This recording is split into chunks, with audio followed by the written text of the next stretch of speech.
outside linebackers, you never know where they're coming from. They could be coming between center or guard and tackle, or tackle and end. The loss brings the ball back, brings the ball to the 10-yard line, and that is where Verona will start their second possession of the day.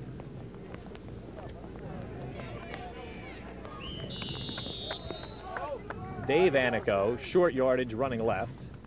Well, you know, a couple of yards, but if you notice that quarterback, Joe Martino, Joe made a good fake. Joe came out to the right, looked like he had the ball. Nobody paid him no mind. He's going to do that one time, and nobody's going to pay him a mind, you know. He's going to fake that handoff as well as he just did, and he's going to tuck it, and he's going to go, and he's got good speed. He also is a track man. He's got excellent speed. Matter of fact, Martino and Jones ran against each other several times last spring. Ball pops free, and I believe Martino is the first one there, although the ball still free rolling on the ground. It's Glen Ridge football, and the Ridgers will take over inside the Verona 10. A bad snap, the ball popped up free, and Glen Ridge has the first big break of the football game, and unfortunately for Alex Kaplanovich and the Verona Hillbillies, that will be their 21st turnover of the year in the 6th game. That has been the key problem for Verona. First and goal for the Ridgers, excuse me. First and goal, Glen Ridge. On the delay, Jones. Loss of yardage. Once again, that looked like a 4-man front, but that was an 8-man front. There's 8 people coming and coming hard. Now, sooner or later, he's going to have to throw the ball to one of those wideouts. Whether he throws him a slant in or a slant out or a post or a flag, he's going to have to release the ball. And it's one-on-one coverage with the receiver knowing where to go and the defender not knowing where he's going.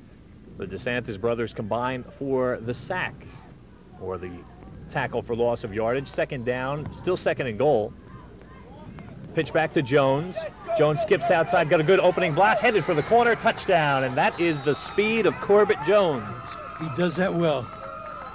Once he gets halfway around that corner, forget about it. He's gone. He got one good block on the outside, which gave him a step, and from that point, he just had to outrace the outside linebacker and the corner, and he's able to do that with ease.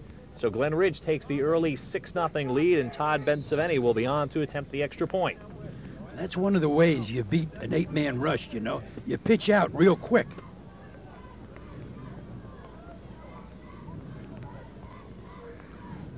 The other way is to run the option, but I don't believe Glen Ridge runs the option. And Bensaveni's kick is good.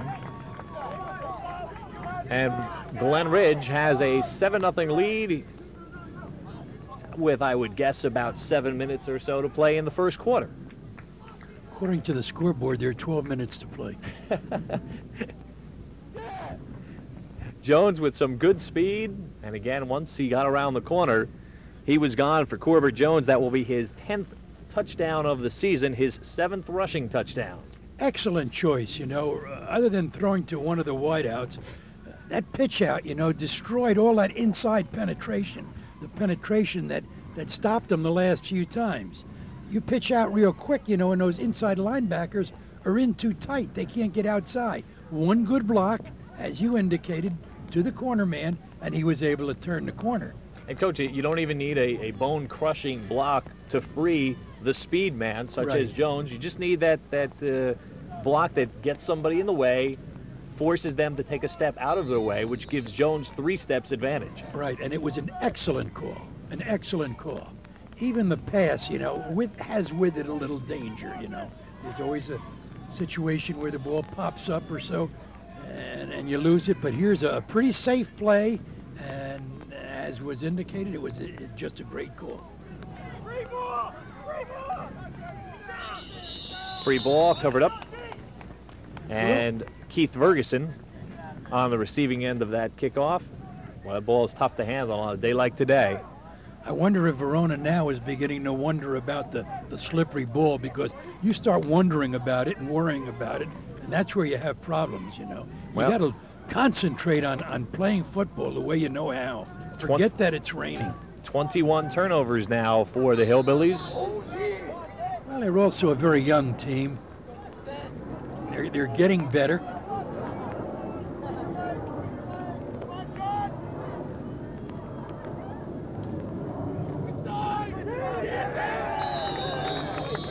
T, Paul, you know, is a finesse offense. It involves a lot of quick traps. It involves a lot of ball handling in the backfield. It involves a lot of exact timing. Now, on a day like today, that isn't the kind of offense that a young team needs to bring on the field. I'm not making excuses for them. It's a fact, you know. The wing T takes time to develop. They're beginning to get the hang of it. Now all of a sudden things change. Timing changes.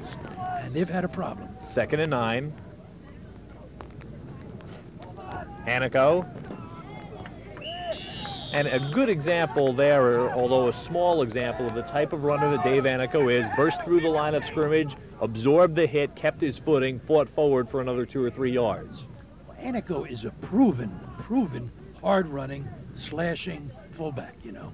And if they give him just a little room up front, remember he's running with the help of new players.